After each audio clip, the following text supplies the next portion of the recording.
जय श्री कृष्णा दोस्तों, श्री कृष्णा के बताए गए बातों के बारे में आज हम जानेंगे। कहानी के माध्यम से आपको तो पता ही है, उन्हें ज्ञान का भंडार कहा जाता है। उन्हीं में से कुछ ज्ञान हम आपके साथ शेयर करेंगे। अगर आपने इस बातों को जीने का आधार बना लिया तो आपको सफलता जरूर मिलेगा। अगर कोई मनुष्य हमारे साथ बुरा करता है तो उसे करने दो, यह उसका कर्म है और समय उसके कर्मों का फल उसे जरूर देगा। लेकिन हमें कभी भी किसी के साथ बुरा नहीं करना चाहिए, क्योंकि यही हमारा धर्म है। इंसान जैसा काम करता है उसे उसका फल भी वैसा ही मिलता है। अगर आपने अच्छे कर्म किए होंगे तो आपको उसका अच्छा फल मिलेगा, और आपने बुरे कर्म किए होंगे तो आपको उसका बुरा फल मिलेगा। अगर भगवान ने आपको कोई शक्ति दी है तो कभी किसी का बुरा न सोचे और ना ही किसी का बुरा करे। दूसरों का भला करने वाले सदा सुखी और दूसरों का बुरा करने वाले सदा दुखी रहते हैं। एक बार एक व्यक्ति को रास्ते में यमराज मिल जाते हैं। वो व्यक्ति उन्हें पहचान नहीं पाया। यमराज ने उस व्यक्ति से पीने के लिए पानी मांगा। उस व्यक्ति ने बिना कुछ सोचे और बिना एक भी क्षण गवाए यमराज को पानी पिला दिया। पानी पीने के बाद यमराज ने उस व्यक्ति को बता दिया कि वो उसके प्राण लेने के लिए आए हैं, किंतु उस व्यक्ति ने यमराज की प्यास बुझाई है, इसलिए वो उन्हें अपनी किस्मत बदलने का एक मौका देते हैं। इतना बोलने के बाद यमराज ने उस व्यक्ति के हाथ में एक डायरी दे दी और उस व्यक्ति से कहा कि तुम्हारे पास 10 मिनट का समय है। इस डायरी में तुम जो भी लिखोगे वही सच में हो जाएगा, लेकिन ध्यान रखना कि तुम्हारे पास केवल 10 मिनट ही है। उस व्यक्ति ने डायरी खोलकर देखा कि पहले ही पेज पर लिखा था कि उसके दोस्त को लॉटरी निकलने वाली है और वो करोड़पति बनने वाला है। वो व्यक्ति ने वहाँ लिख दिया कि उसके दोस्त को लॉटरी न निकले। अगले पेज पर लिखा था कि उसका एक रिश्तेदार चुनाव जीतकर मंत्री बनने वाला है। उसने वहाँ पर लिख दिया कि उसका रिश्तेदार चुनाव हार जाए। इसी तरह वो पेज पलटता रहा और अंत में उसे अपना पेज दिखाई दिया। जैसे ही उसने कुछ लिखने के लिए अपना पेन उठाया कि यमराज ने उस व्यक्ति के हाथ में से डायरी वापस ले ली और कहा, ली वत्स, तुम्हारे 10 मिनट अब खत्म हो गए हैं, अब कुछ भी नहीं हो सकता है। यमराज ने कहा कि तुमने अपना पूरा समय दूसरों का बुरा करने में व्यतीत कर दिया और अपने आप को ही खतरे में डाल दिया। अब तो तुम्हारा अंत निश्चित है। अब तुम्हें कोई नहीं बचा सकता, क्योंकि तुम अपने आप को ही नहीं बचा पाए। यह सुनकर वो व्यक्ति बहुत ज्यादा पछताता है, लेकिन अब पछताने से कुछ नहीं हो सकता था, क्योंकि अब सुनहरा मौका उसके हाथ से निकल चुका था। श्री कृष्णा कहते हैं, जिस प्रकार मौसम में बदलाव आता है उसी प्रकार जीवन में भी सुख दुख आता जाता रहता है। एक बार गौतम बुद्ध से उनके एक शिष्य ने सवाल पूछा कि गुरुजी, जल, अग्नि, वायु, ये सब तत्वों में से सबसे ज्यादा शक्तिशाली तत्व कौन सा है? गौतम बुद्ध ने उन्हें जवाब दिया कि सबसे ज्यादा शक्तिशाली पत्थर है, क्योंकि वह कठोर है, पर लोहे का हथौड़ा पत्थर के टुकड़े टुकड़े कर देता है, इसलिए लोहा पत्थर से भी ज्यादा शक्तिशाली है। पर अगर हम बात करें आग की, तो आग लोहे से भी ज्यादा शक्तिशाली है, क्योंकि लोहार आग की भट्ठी में लोहे को गलाकर उसमें से मनचाहा आकर दे सकता है।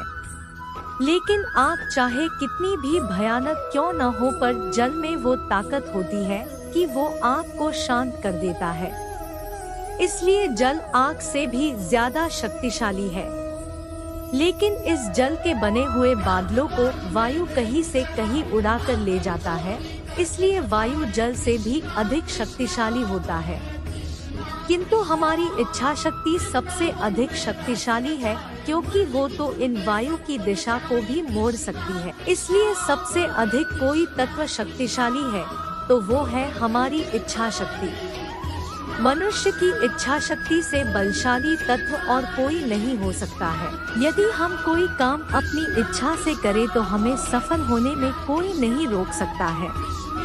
इसलिए हमें अगर सफल होना है तो कोई भी काम अपनी इच्छा से करना चाहिए, क्योंकि हम सफल तभी हो पाते हैं जब हम दूसरों की नहीं बल्कि खुद अपनी इच्छा से कोई काम में अपना 100% देते हैं। खुद अपनी इच्छा से शुरू किया हुआ काम कभी भी रुकता नहीं है और उसमें हमेशा सफलता मिलती ही है। श्री कृष्णा कहते हैं, जो हुआ वह अच्छा ही हुआ, जो हो रहा है वह अच्छा हो रहा है, जो होगा वह भी अच्छा ही होगा। तुम भूत का प्रस्ताव ना करो, भविष्य की चिंता ना करो, वर्तमान चल रहा है।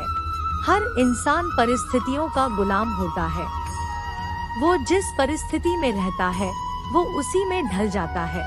पुराने समय की बात है, एक दिन राजा अपने मंत्री के साथ अपने राज्य का हिलचाल देखने के लिए निकलते हैं। वो देखते हैं कि एक किसान पथरीली और उबड़ खाबड़ वाली जमीन पर गहरी नींद से सो रहा था। उस किसान को देखकर राजा अपने मंत्री से कहते हैं कि जरा इसे देखो, ये बेचारा इस असुविधापूर्ण स्थिति में भी कितनी शांति से सो रहा है, और एक हम हैं जो कि इतनी अच्छी सुविधाएं के बावजूद भी अगर थोड़ी भी अड़चन आई तो ठीक से सो नहीं पाते हैं। मंत्री ने कहा, महाराज, ये किसान अब इस परिस्थितियों में ढल गया है, इसलिए वो अच्छे से सो रहा है। अब उसने अपनी इसी लाइफ को एक्सेप्ट कर लिया है। मनुष्य का शरीर बहुत ही कठोर होता है, उसे जैसी व्यवस्था मिलती है वैसा ही वो अपने आप को उन परिस्थितियों में ढाल देता है। राजा ने अपने मंत्री से कहा कि मुझे ये बात सच नहीं लगती है।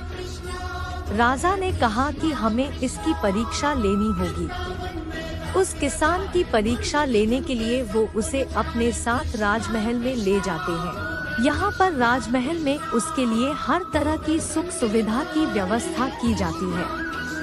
उस किसान को बहुत ही अच्छा नरम बिस्तर सोने के लिए देते हैं। किसान भी बड़ी खुशी के साथ राजसी ठाट बाट का आनंद लेने लगा। इसी तरह किसान को राजमहल में आए हुए 2 महीने हो गए। अब किसान भी इस सब सुख सुविधाओं का गुलाम बन गया था। उसी बीच एक दिन मंत्री ने चुपके से किसान के बिस्तर में कुछ पत्ते और तिनके रख दिए। किसान को तो अब इन सब सुख सुविधाओं की आदत लग गई थी, इसलिए वो बिस्तर में ऐसे पत्ते और तिनके रखने की वजह से सारी रात करवटें बदलता रहा। उसकी नींद भी ठीक से पूरी नहीं हो पाई। अगली सुबह राजा और मंत्री उसके पास उसे मिलने के लिए पहुँचे। उस किसान ने राजा से शिकायत की कि उसके बिस्तर में कुछ खुजने वाली चीजें हैं और इस चीजों की वजह से उसे पूरी रात ठीक से नींद भी नहीं आई। किसान की बात सुनकर मंत्री ने तुरंत राजा से कहा कि देखा महाराज, ये वही किसान है जो कि पथरीली भूमि पर भी गहरी नींद में आराम से सो रहा था, किंतु ये अब 2 महीने में तो राजमहल के विलासितापूर्ण जीवन का आदी हो गया है। अब तो इसे पत्ते और तिनके भी चुभने लगे हैं। देखा महाराज, मेरी कही हुई बात सच निकली ना कि मनुष्य परिस्थितियों के अनुसार ढल जाता है और वो परिस्थितियों का गुलाम बन जाता है। राजा ने अपने मंत्री से कहा, हाँ, तुमने मुझे उस दिन सच बताया था। इंसान वाकई परिस्थितियों का गुलाम होता है।